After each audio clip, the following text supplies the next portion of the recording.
Vaccine के बाद अब बात करते हैं कोरोना वायरस की। भारत में इस समय प्रतिदिन कोरोना वायरस के नए मामले कम हो रहे हैं, लेकिन डॉक्टर्स का मानना है कि अगर वायरस के स्वभाव में बदलाव आया तो ये बच्चों के लिए भी खतरनाक हो सकता है। आज इस खतरे से आपको जागरूक करने के लिए हमने अस्पताल के अंदर जाकर एक रिपोर्ट तैयार की है। अस्पताल के अंदर जाकर रिपोर्टिंग करना आसान नहीं होता, इसमें कोरोना होने का भी खतरा होता है। लेकिन हमारा मानना है कि आपको जब तक इस खतरे की सही जानकारी नहीं होगी, तब तक आप कैसे इससे निपटने की तैयारी कर पाएंगे। आज हमने इस पर आपके लिए एक रिपोर्ट तैयार की है, जिसे आपको बहुत ध्यान से देखना चाहिए।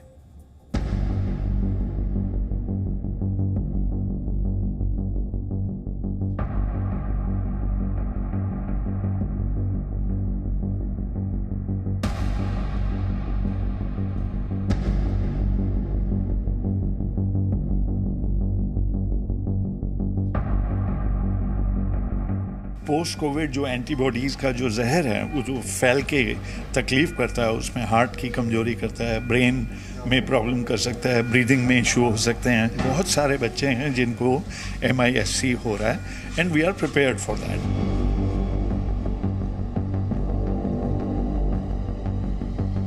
तीसरी लहर आए उससे पहले बच्चों के लिए तैयारी करनी है। घबराना नहीं है, लेकिन सावधान रहना है और अवेयर रहना है।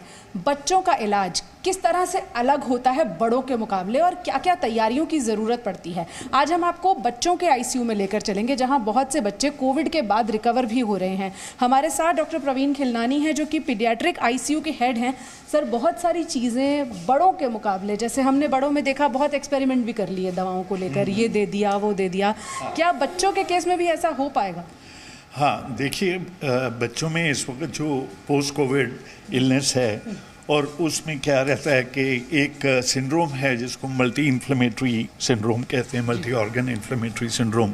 तो उसमें क्या होता है, वो जो पोस्ट कोविड जो एंटीबॉडीज़ का जो जहर है वो जो फैल के तकलीफ़ करता है, उसमें हार्ट की कमज़ोरी करता है, ब्रेन में प्रॉब्लम कर सकता है, ब्रीदिंग में इशू हो सकते हैं।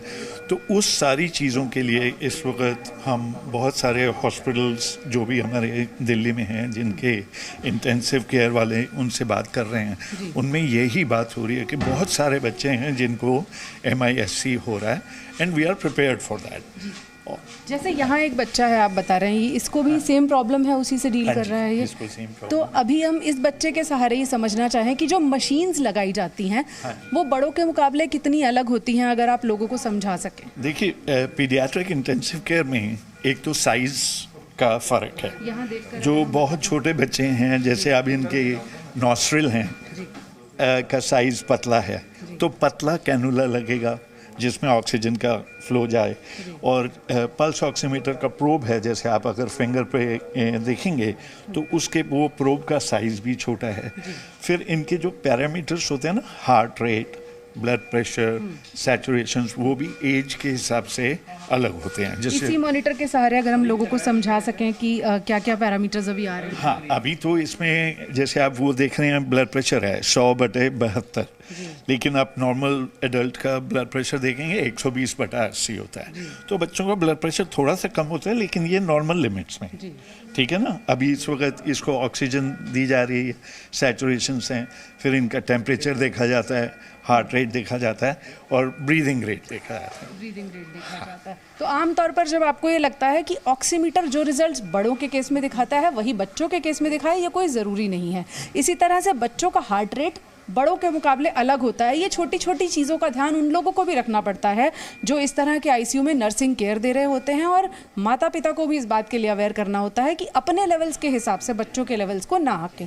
सर, अगर जैसे हार्ट रेट होता है, इसमें अभी एक हार्ट रेट आ रहा है, उसको अगर हम कहें बड़ों से कंपेयर करके, तो वो कितना डिफरेंट होता है? हाँ, तो अब जैसे किसी बड़े एडल्ट में आप हार्ट रेट देखेंगे, नॉर्मली होता है 65 से 80 टाइम्स पर मिनट। अब बच्चों में बहुत इजीली 100, 120, 130 ये विद इन नॉर्मल लिमिट्स है हार्ट रेट। एक छोटा सा बच्चा है जिसका अभी आप लेवल देख रहे हैं मॉनिटर पर, 130 के आसपास है, थोड़ा सा बढ़ा हुआ हम इसे मानेंगे? हाँ, थोड़ा सा बढ़ा हुआ है, लेकिन इसका हार्ट रेट अगर 60 होगा तो हम बहुत वरी करेंगे कि ये बच्चे में इतना हार्ट रेट कम कैसे हो गया। समझते हैं बड़ों के बनस्पत, और बड़े का हार्ट रेट जो है 60-70, तो जो हेल्थी होते हैं उनका हार्ट रेट यही होता है, ये रेंज है। उधर चलते हैं डॉक्टर साहब, वेंटिलेटर भी देखते हैं, लेकिन इसी से जुड़ा हुआ एक सवाल ये है कि कितने हॉस्पिटल होंगे जो इस हिसाब से तैयार होंगे कि बच्चों के इलाज के लिए उसी तरह के इक्विपमेंट्स भी हों, उतने ही ट्रेंड स्टाफ भी हों, और तमाम चीज़ें जो इक्विपमेंट आपने अलग अलग दिखाए उतना हमारे पास देश में आपको लगता है इंफ्रास्ट्रक्चर कितना हो? देखिए, अभी जो इंफ्रास्ट्रक्चर है ना हमारा बच्चों की आईसीयू, तो क्लियरली हम सारे देश के सारे बच्चों के लिए तो आईसीयू इस वक्त नहीं प्रोवाइड कर पाएंगे, लेकिन सभी बच्चे सिक नहीं होते जिनको आईसीयू की ज़रूरत है। लेकिन जिन जिन बच्चों को आईसीयू की ज़रूरत है उस वजह से हमने पूरा सबको अलर्ट कर दिया है कि भाई देखो, ज़्यादा भी हो सकती है ये वाली इलनेस, बहुत सारे मशीनें और बहुत सारा ऑक्सीजन और ये सारी चीज़ों की ज़रूरत पड़ती है। तो उसके लिए हमारे जैसे सिस्टर्स हैं यहाँ पे, वो फुली ट्रेंड हैं इंटेंसिव केयर में। आपसे अगर मैं पूछूं कि बड़े पेशेंट को डील करना है और एक छोटे बच्चे को डील करना, कितना फ़र्क हो जाता है दोनों में? मैम, दोनों में फ़र्क है। छोटे पेशेंट्स को देखने के लिए मतलब जो इंस्ट्रक्शंस दिए जाते हैं हमको, हम वही इंस्ट्रक्शंस हम फॉलो करते हैं। कितना फ़र्क होता है, कभी बड़ों को डील करना पड़े या बच्चों को डील करना पड़े? मैम, जैसे कि वेट का फ़र्क होता है कि हमें जैसे छोटे बच्चों को हम इजीली हम उनको पोजीशन दे सकते हैं, हम इजीली उनको उठा सकते हैं। उनके मेडिकेशंस के फ़र्क होता है कि हमें कितना हमें मेडिकेशन देना है, क्या हमें डोज देनी है, वो सब हमें अलग अलग, दोनों का अलग अलग ही होता है। बच्चों को संभालना इमोशनली भी अलग होता है?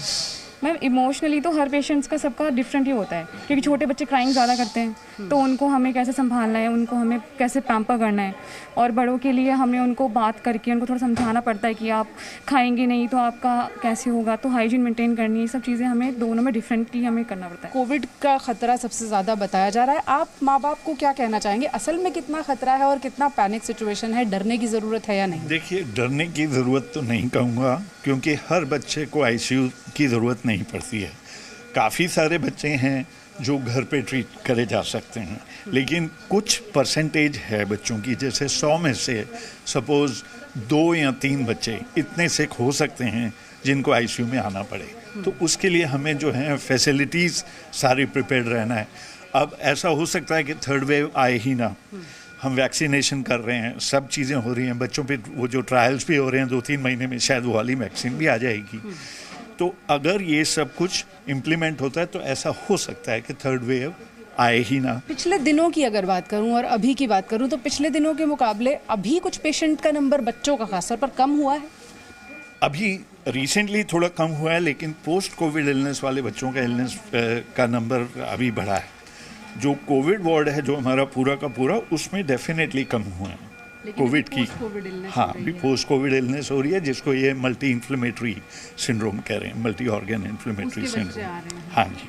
कितना मुश्किल है उनका ट्रीटमेंट और कितने बच्चे रिकवर कर जाते हैं? नहीं, देखिए, उसमें भी 95% बच्चे रिकवर कर जाते हैं, लेकिन कुछ बच्चों को आईसीयू में, कुछ बच्चे बहुत ज़्यादा सिक होते हैं, लेकिन ये एक ट्रीटेबल कंडीशन है। तो इसके लिए पेरेंट्स को ये कहा जा रहा है कि पैनिक नहीं करें, अगर ऐसी कोई चीज़ है तो फ़ौरन आप डॉक्टर से वो कर सकते हैं।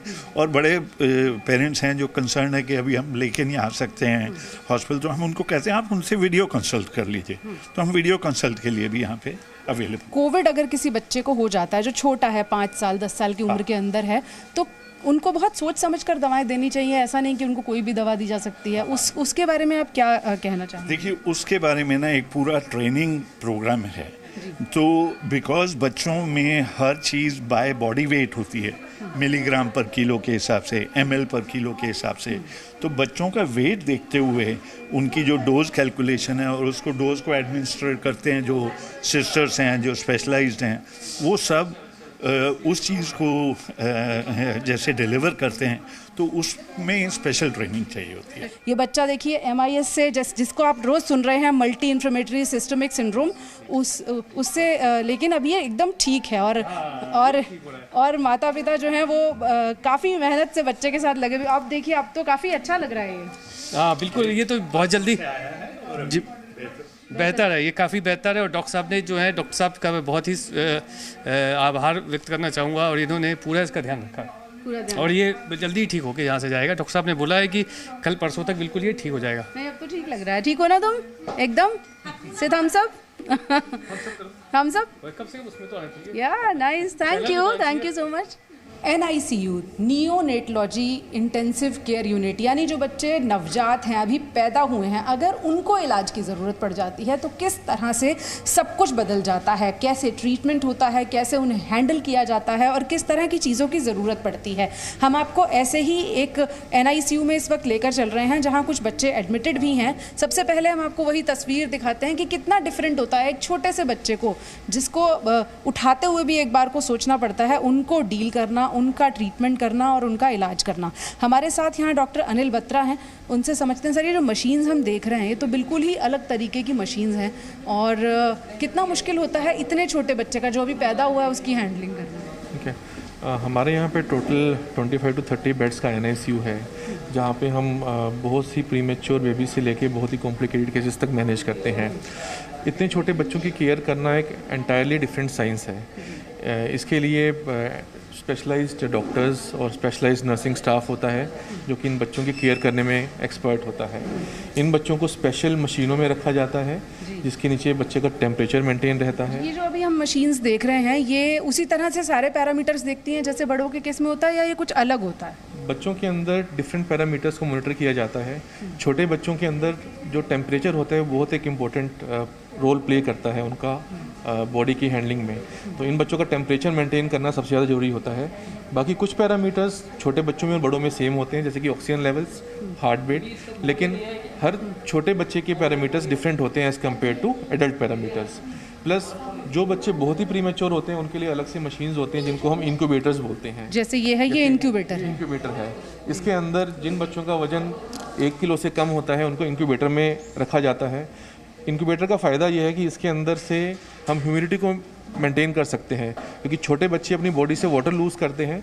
तो अगर इसके अंदर हम 80-100% तक ह्यूमिडिटी मेंटेन कर सकते हैं ताकि बच्चों का वाटर लॉस ना हो। यहाँ आप देख रहे हैं एक इंक्यूबेटर है और उसमें एक छोटा सा बेबी भी इस वक्त है जिसका कि इलाज चल रहा है। अलग अलग जगह पर आपको इंक्यूबेटर्स में भी और ये जो छोटे छोटे से क्यूबिकल्स हैं इसमें बच्चे दिख जाएंगे। अभी तक न्यूबॉर्न के केसेस में आपने कोविड के कितने मामले देखे हैं और वो किस तरह के रहे हैं? टचवुड हमारे हॉस्पिटल के अंदर न्यूबॉर्न के अंदर कोविड के केसेस आए हैं, लेकिन ज़्यादातर बच्चे स्टेबल थे, उनके अंदर बहुत ज़्यादा सिकनेस का लेवल नहीं था। तो उन सब बच्चों को रूम के अंदर ही मैनेज करना पॉसिबल था।